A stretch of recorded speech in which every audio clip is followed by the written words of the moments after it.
I think we can go ahead and get started. Welcome, everyone. Thank you so much for taking the time to join us today for our for-profit webinar series. My name is Ashley Cisco, and I'm on the client success team. On the line, we also have Alexa Healy and Grace Hall from the team as well. Now, the goal of today's webinar is to introduce you to supplementary tools that are typically used by our for-profit clients. These will be Visit a City, Due Diligence, Similar Prospects, Investor Search. These tools I will mention are included in all subscriptions. So if you don't see any of those tools here within your right-hand toolbar, feel free to reach out to your CSM and we'd be happy to enable those supplementary tools on your account. Now, I do see there are quite a few of nonprofits and university clients on the line as well. Though these supplemental tools are typically and most frequently used by our for-profit clients, they could also be helpful for your organization as well, depending on your use case. Now, we will be leaving time at the end for a Q&A session, so please feel free to type your questions within the question box and we'll answer them during that Q&A portion. Now, the previous webinars, we covered the core tools, so more of general trainings around news, Pathfinder, Power Search, lists. So please feel free, if you're interested, to come to this RelSci training tab within your account and rewatch any of those old webinars. Or you can also reach out to your CSM directly if you'd like more individualized trainings for you and your team. Now, lastly, before we get started, I know everyone's really eager to see these tools, but last thing I'll mention is after today's session, you'll receive a short survey on today's webinar. We would greatly appreciate if you could just take 60 seconds to complete the survey, adding any comments or adding any potential future webinar topics that you'd like covered over the next few months. That survey will also have a link to this recorded session that we're doing right now, so please feel free to also forward to your team if anyone was unable to make it.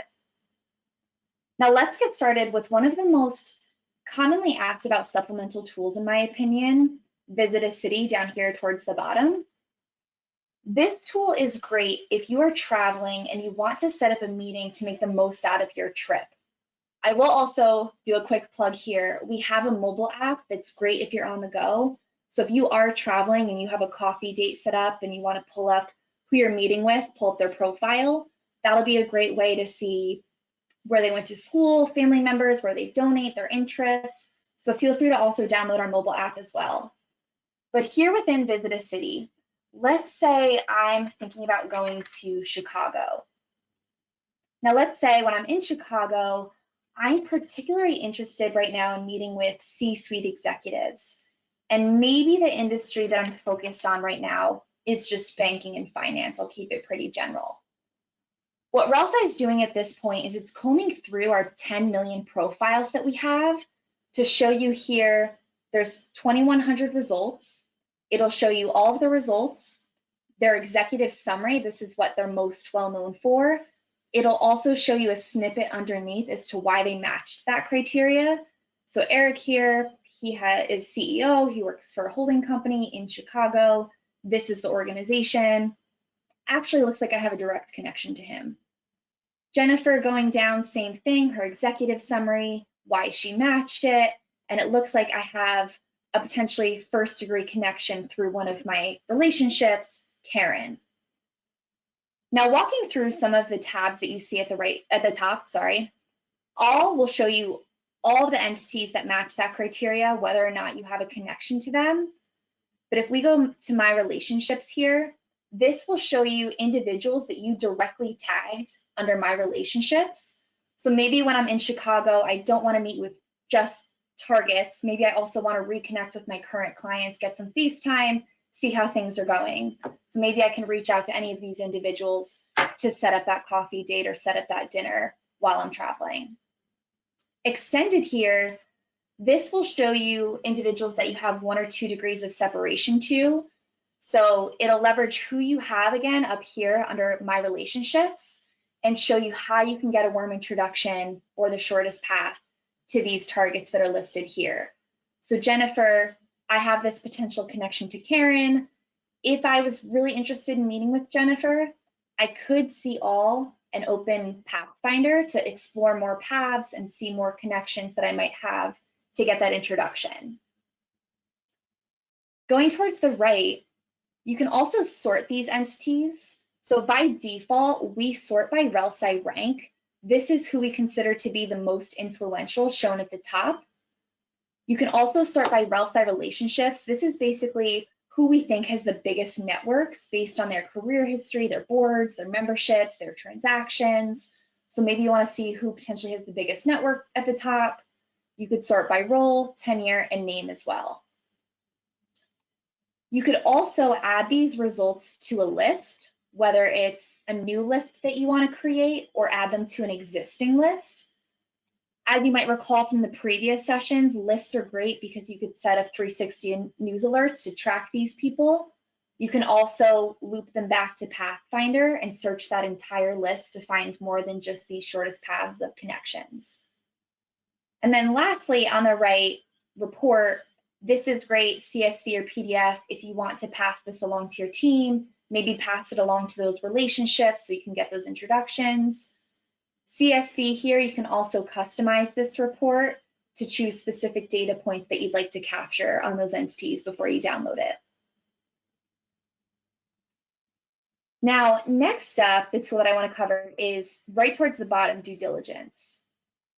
This was created specifically with private equity firms and law firms in mind, and I've really seen 3 different use cases. Now, the first, this is great if you're doing due diligence to find people who might have relevant insights about a prospective company. So for example, if you're looking for intel on a particular public company, maybe you want to speak to former executives, former shareholders, this tool really quickly allows you to search for prior affiliations to this particular public company. The second use case, it's a really quick tool to also pull up current C-suite or current affiliations to a company. You could also really easily do this in Power Search or on a profile. For due diligence is just another way to pull up current executives, current board members, clients, suppliers. And then the last use case is due diligence on the competition for competitive intelligence. So maybe you want to speak with competitors in this space, see who those competitors are. You can also leverage this tool for that as well. Now, while the results populate, I will mention this tool does work best for public companies because most of this information is being pulled from public filings. So I typed in Microsoft. I'm going with the first use on Microsoft. So I want to connect here with prior executives, prior board members. And I got a notification saying I may have just paused for a minute. So hopefully everyone can still hear me. If you can't, Grace or Alexa, please feel free to jump in. But prior executives, prior board members, there's 1,600 results. And you'll notice as you go through these different tools, all of the results look very similar, where we'll see here their name, their executive summary, why they match the criteria that you're searching. So Jerry here looks like he worked at Microsoft from 2001 to 2009. He also was on the board. And I potentially have a connection through Chuck. Same thing with John. It looks like this is his executive summary. He again worked and sat on the board of Microsoft. I can leverage here the organizations tab as well if I wanted to see organizations that they're affiliated with. Obviously, in this case, it's Microsoft. I can look at my direct connections. So I know that I can reach out to Steve or any of these individuals directly since I have proprietary relationships to them. And then my extended relationships, again, showing the shortest path of 1 or 2 degrees of separation. Sort, add to a list, and everyone really loves this report feature, so you could share it with the team.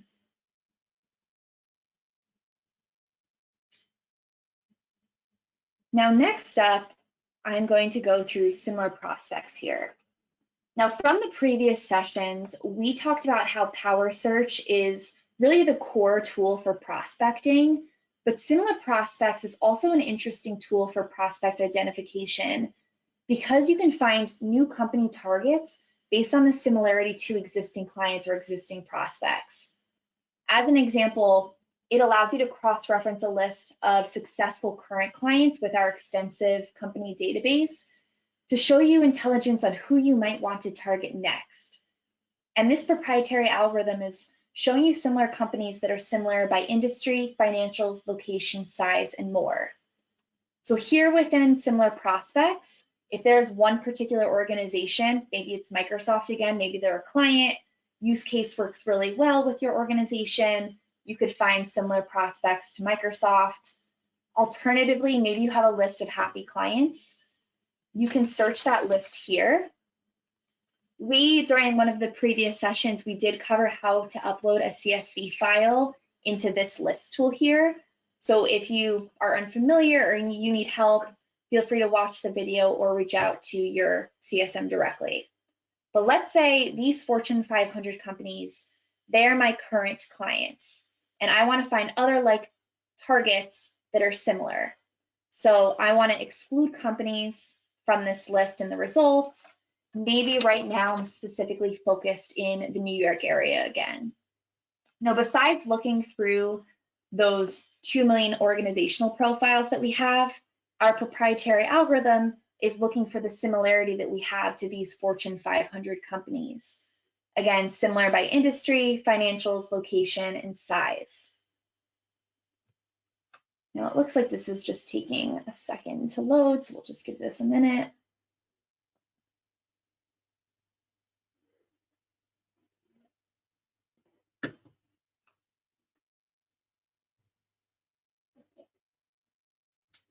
It's funny, I feel like when you do this beforehand, before anyone's on the line, it loads pretty fast, and then in the moment it seems to do this. So I apologize. We'll just give it a minute.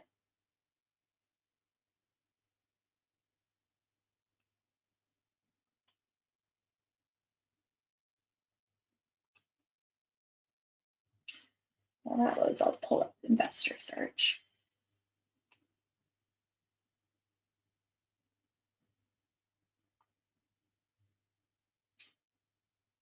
I'm so sorry, it normally does not take this long. I'm going to just try refreshing. I'll search that criteria again. So let's look for Fortune 500, exclude, and New York.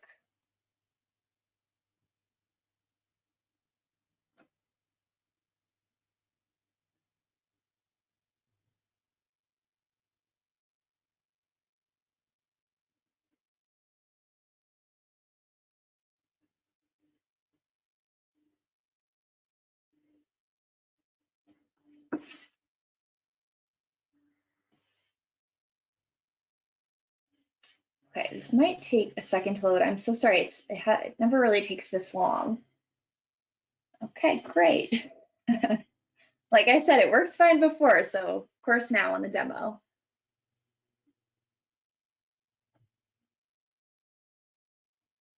Here, I'll try to keep it just general and do the Fortune 500 list.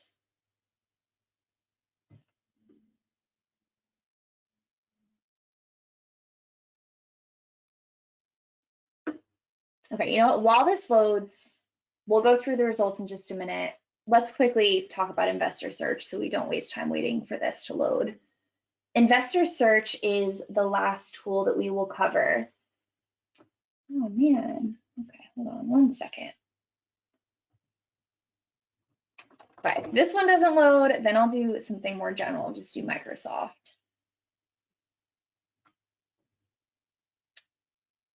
Okay, so while this loads, let's quickly talk about the last tool, investor search on the right-hand side.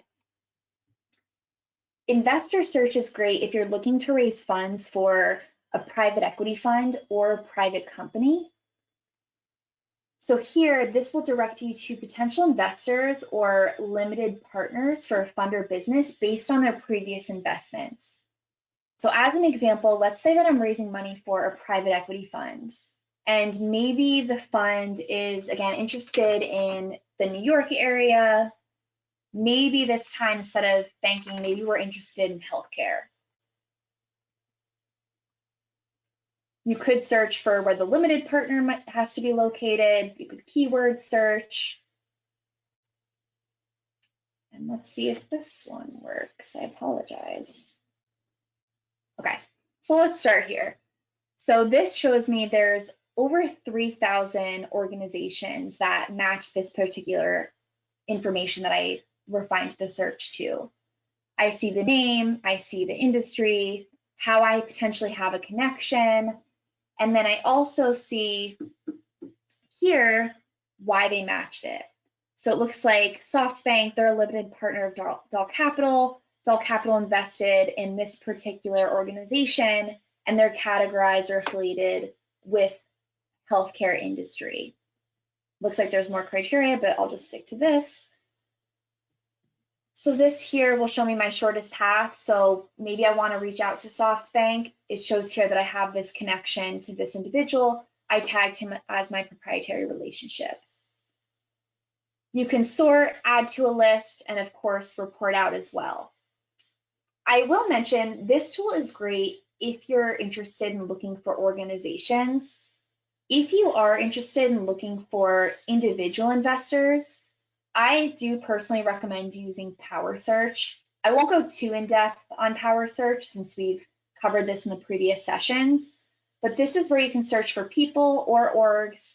So people, here, if you scroll down, you can search for people who own public shares in or invested in a particular company or a specific industry, and you could do total market value, percentage of the company. So this is just a workaround if you're looking for individual investors. Now let's try some more prospects. One more time. I'm going to try to keep it general. Let's do Microsoft.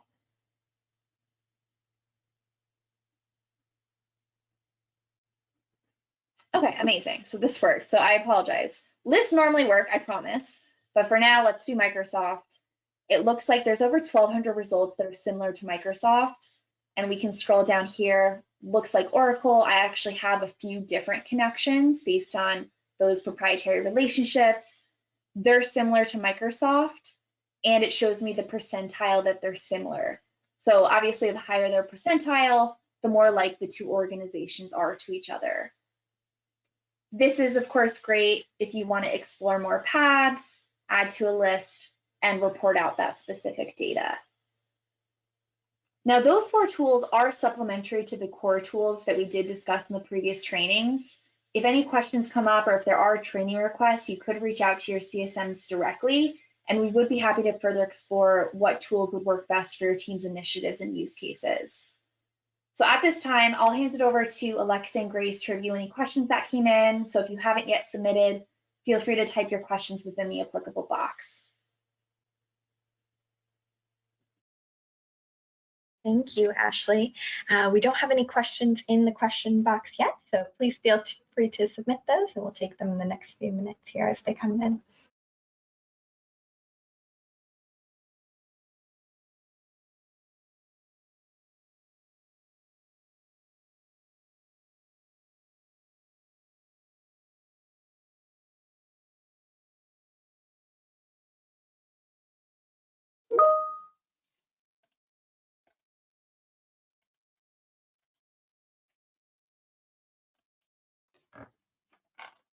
Great, so looks like we don't have any questions. Ashley, I think you just did such a comprehensive training. So we can go ahead and wrap up the call today. We will be sending out that quick 30-second survey. So if you wouldn't mind just filling that out, letting us know what you'd like to see in future webinars, if you have any feedback for us. And as Ashley mentioned, you will be receiving a video recording of this session as well, so you can refer to that in the future, send it around, circulate to your team. If you have any questions that come up after the webinar, don't hesitate to reach out to your CSM, but we appreciate everyone making the time this morning and hope you all have a wonderful day. All right, thank you.